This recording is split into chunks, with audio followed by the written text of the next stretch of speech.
Good morning. It's Tuesday. Marissa and I were just talking about it's Tuesday. It's 2022. It's so exciting. So it's Tuesday. That's really nice. We're also going to be talking about how Peter Piper picked a peck of pickled peppers. We want you to come down and pick up some peppers. I think I'm being a little silly today. I don't know. Don't know why. Maybe it's the day. It's Tuesday. It's 22222 day. So, welcome to the Tuesday Live. I'm Suzanne. I'm here at Rogers Gardens, and we are the experts in gardening. We want to help you with everything that you might possibly need. This week, you may have heard, we're having a small event. It's called Tomatomania. Sometimes people like to come to it by the hundreds and thousands, but we're really, really excited. Just to let you know, you can see the empty tables around me, and in the back, the tomatoes have just started coming in. We are not ready to sell them yet. The event begins on Friday. But if you pre-ordered, they are getting ready and getting the boxes ready so that they can load up the tomatoes, but nothing's really going to be ready till Friday. There's still a lot of prep to go. This morning, I grabbed a bunch of peppers. They just came in. I'm really happy. Otherwise, this would be kind of a weird talk without any peppers to talk about. So we are getting a ton of peppers in addition to tomatoes. So it's not just Tomatomania. We're also having our subculture here, which is Peppermania. And peppers are so fun to grow alongside your tomatoes. We have mild peppers, we have medium peppers, we have hot peppers, and one of the things I'm going to be talking about, I tried to get a full list of all the peppers and we just have too many, but we're also having, we don't know exactly what comes in. We request all these things, but it is what it is. So we will still have tons and tons of peppers. One of the things I want to talk about is how to grow a pepper. Peppers are a little bit like tomatoes. They need some space to grow. They look small and cute, but they can get, up to 4 feet, maybe even a little bit taller with some varieties. So you want to have a lot of soil for them in a nice grow pot like this, which I really, really like because you can move it around, and it is great for kind of letting the water out and also evaporating slowly, helping the roots keep in check. Just a really, really nice pot. These are this size. I think it's 15 gallon is $16.99. It's just a really good thing. I like it for tomatoes. For potatoes, I'm just growing potatoes now and growing them in this, and also for peppers. So you want to fill this up with regular potting soil. If you really want to kind of like boost your crops and everything, you can do the Malibu compost, mix that in with your potting soil. That is really, really good. And we also have Malibu potting soil. Side note, Randy from Malibu Compost is going to be here this weekend talking about his Malibu compost. So, oh my goodness, I'm losing everything. Hold on, just a moment. I have technical difficulties. That's fun. Hold on. It's technical difficulties. There we go. Okay, the wind is not my friend today. Okay, so we're going to have Randy from Malibu Compost here this weekend. He's going to be talking about it. If you ever wanted to know why Malibu Compost is such a great addition to your garden, come and listen to Randy, talk to Randy. He is really, really passionate about soil and soil health. He's just really a fun, interesting person. Okay, so growing your peppers, you're going to get a container about this big. You're going to put your soil in there, and then just like with tomatoes, I want to emphasize this now and later, but with peppers and things that are growing and having little blossoms on them, tomatoes and peppers can get blossom end rot, and that is from a lack of calcium in the soil and in the plant themselves. And so you always want to have crab meal or oyster shell meal, something with a lot of calcium. When you're planting your plant, you're going to pull it out of here, maybe maybe roll it in some of the calcium, whichever, the crab meal, the oyster shells, just to make sure that the roots are touching some of that really important calcium to help them hold those blossoms and keep the fruit on there. If you've ever seen tomato blossom end rot, you've got this big beautiful tomato. It's gone from a flower to a fruit and it's slowly getting red, and then on the bottom there's a big brown spot. That is blossom end rot. It also happens to peppers. So be sure and make sure that you have a lot of calcium, because that is going to help prevent that tragedy. Because once your plant is calcium deficient, there's nothing you can really do to help it at that point on. You might as well just yoink it and get a new plant. When you're planting, we emphasize all the time to get all-purpose fertilizer. From Down to Earth, you can use the all-purpose. If this is what you have at home, use this. There are so many different fertilizers that you can use and kind of mix it with all your different plants, but just make sure you fertilize. It's really important to use an organic fertilizer on something that you're eating. That would be, the one situation where I definitely emphasize, you're going to be eating this, use an organic fertilizer, use some really good organic soil, use that Malibu, because it is going to make a big difference. And then if you want, if you're just getting fertilizer right now, you're getting ready for Tomatomania and vegetable season and Peppermania, get the vegetable garden. It's a little bit milder. It's with organic fertilizers, they don't give you that boost that some of these systemic and really artificial fertilizers will do. It's going to be a slow, easy burn, slowly working its way into the soil, into the roots, and up into the plant. You don't want it to push too fast, because then the plants will blow out with blossoms and things like that. You want the growth and the blossoms to be even. So we have vegetable garden fertilizer. It's just a little different than all-purpose, but again, use what you have, that's what you have at home. And of course, the Malibu compost tea. Malibu, Randy is going to talk about this as well. This is so good. It's got tons of worm castings, and it's a great fertilizer that you can use once a month, once a week, or you can even use it as a foliar spray. The plant will absorb it here and just be healthier and happier. And a healthy and happy and a strong plant is going to keep bugs from coming. So just try and keep your plants as happy and healthy as possible. Peppers like a lot of sun. They can also do sun and then get a little shade in the late afternoon. If it's too hot, don't worry about that, but try and give them, 4 to 6 hours of sun, and they will be really happy.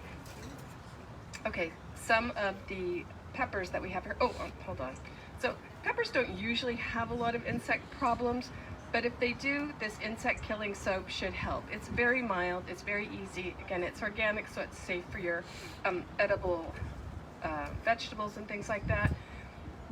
And then I have this lovely twine. Everybody should have a big can of twine in their garage, because you're always going to want to use it for something. But for peppers, you can get a nice big bamboo stake like this, or a shorter one if you like.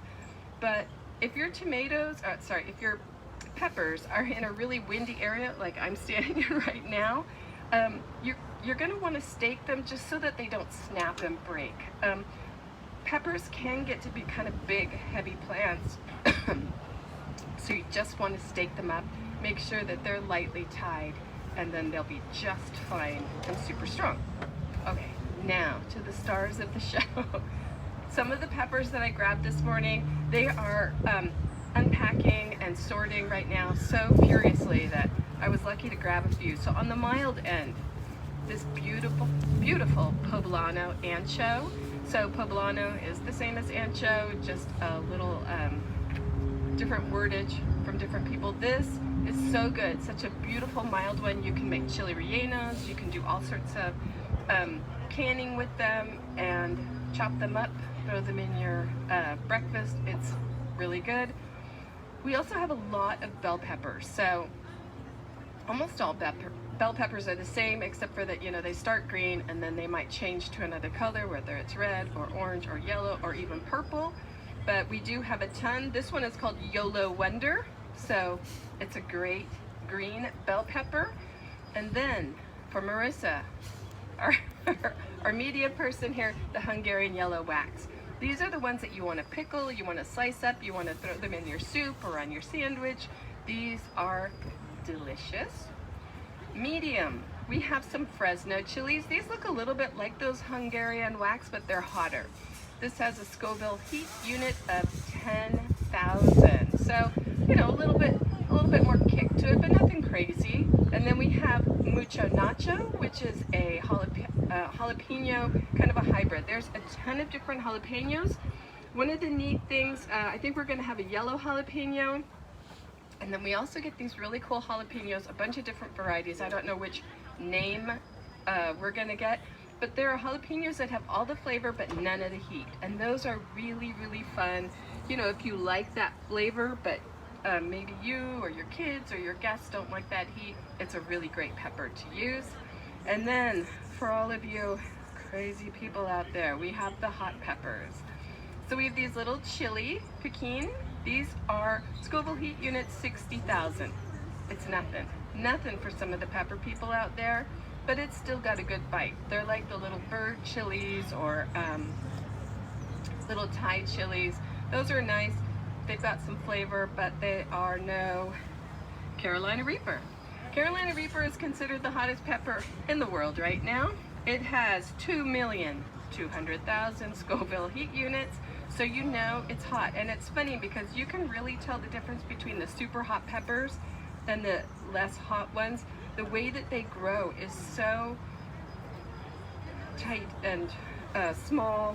You can see all of these peppers here are really kind of small. Their leaves are kind of crinkly, and the peppers are pretty small but super, super mighty. We also have an orange habanero. I believe we have chocolate habaneros as well. We have red habaneros. And then we have the Scotch bonnet orange, also super, super hot. This is 350,000. We will be getting some of the Trinidad scorpions. So all of these different hot peppers with a lot of variations on them with color and flavor and things like that. Really a huge assortment and everything. I really love all the variety of peppers, and they're super fun, super easy to grow. The one thing I would say again about growing them is to wait until it's warm outside. Try and keep these plants warm until it's about 60 degrees in the evenings outside. They are not quite as hardy that way with cold like tomatoes are, but just the minute it gets really warm outside in the evening, put those peppers outside, they're gonna do great. Do we have any questions, Marissa? No, not today. No questions. Awesome. That must mean people are probably laughing so hard at me losing my hat and my mic and everything. If you want to, looking back, you can see the beginnings of Tomatomania back there. So many racks. We will be getting many, many, many more racks of tomatoes, and we will be so ready for you on Friday. Again, Tomatomania / Peppermania begins on Friday. It'll go for 10 days, so this weekend and then next weekend we're going to be selling them. Tomatoes we will have throughout the entire summer. The Tomatomania event is the wide variety of tomatoes, 200 plus, and so we'll have those until we sell through all of our Tomatomania tomatoes. Then we'll be selling tomatoes. We'll be selling David Rizzo's tomatoes, which will be really fun. We'll be talking about that later on this month. And I think that's about it. Nothing else? Oh, There's a few questions now if you want to answer those. Now we have questions. Are peppers one-time plants like tomatoes? Oh, kind of like tomatoes. Sometimes you'll have really good luck and have peppers that'll last a long time. They can, as long as the weather stays pretty warm and your pepper plant is really healthy. I have, I think, 2 or 3 at home that are still producing from last spring. So yeah, they can, not always though, not always. And do you have the Pepin chili? P-E-P-I-N? Yeah. I don't know if we have it yet, but we have had it in the past. There's a lot of peppers over there right now. I just grabbed a nice little assortment, but at some point, probably during the summer, I would say yes, we will have it. Will you restock during Tomatomania, or is the entire stock set out initially the crop? So for Tomatomania, we set out and then we actually do restock. We restock quite a few times.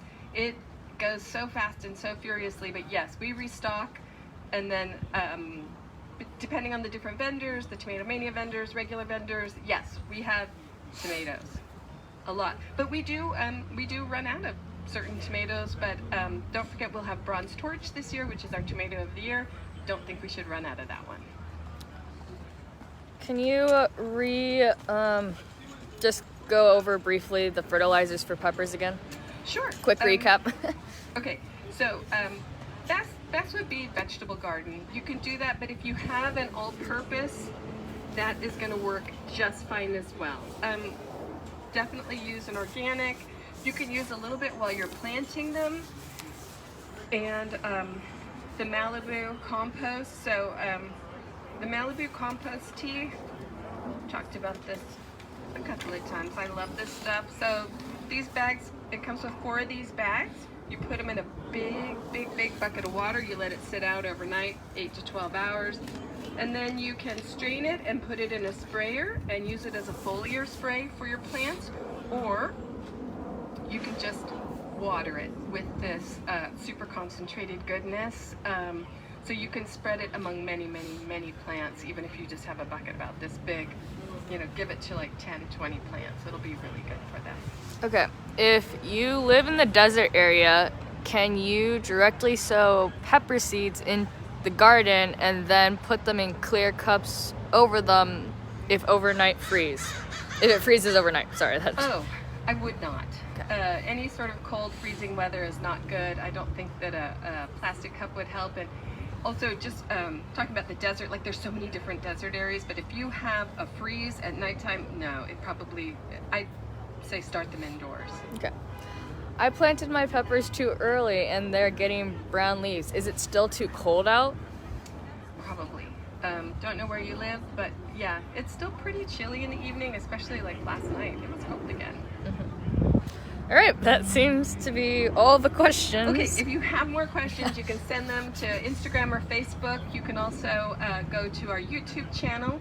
We have Pinterest. Gosh, we have everything. But go to rogersgardens.com. Get on our email list and become one of our preferred guests. That's what we call anyone who's on our email list, and you will get our weekly emails telling you about all the events that we're having, all the upcoming seminars, the talks. Tomatomania has a ton of events where you can learn all about growing tomatoes. We have Scott Dake from Tomatomania who will be talking as well. So make sure you sign up for all these different places, like us, friend us, subscribe to us, and don't forget on Thursday we have Sarah. I believe Sarah's talking about behind the scenes tomatoes. Yeah. We are all about tomatoes right now. So that's it for me today. Thank you. I thank Marissa, and we will see you soon.